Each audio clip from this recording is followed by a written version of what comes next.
Digital ഇടപാടുകൾ വർദ്ധിച്ചെങ്കിലും സാധാരണക്കാരെയും ചെറുകിട കച്ചവടക്കാരെയും ഒരുപോലെ വലയ്ക്കുന്ന ഒന്നാണ് ചില്ലറ ക്ഷാമം.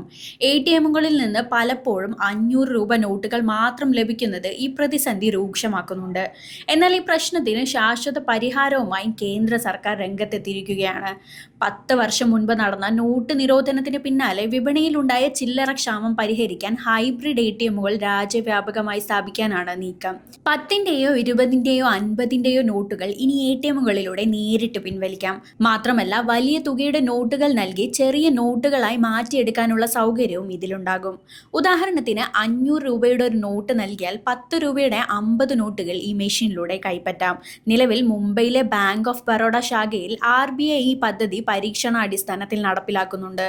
ഇതിന്റെ ഫലം വിലയിരുത്തിയ ശേഷം വരും ആഴ്ചകളിൽ ആശുപത്രികൾ, മാർക്കറ്റുകൾ, സർക്കാർ ഓഫീസുകൾ തുടങ്ങിയ തിരക്കേറിയ സ്ഥലങ്ങളിൽ പുതിയ ഹൈബ്രിഡ് എ.ടി.എമ്മുകൾ എത്തും. സാധാരണക്കാർക്കും ചെറുകിട വ്യാപാരികൾക്കും വലിയ ആശ്വാസമാകുന്ന നീക്കമാണിതെന്ന കാര്യത്തിൽ തർക്കമില്ല.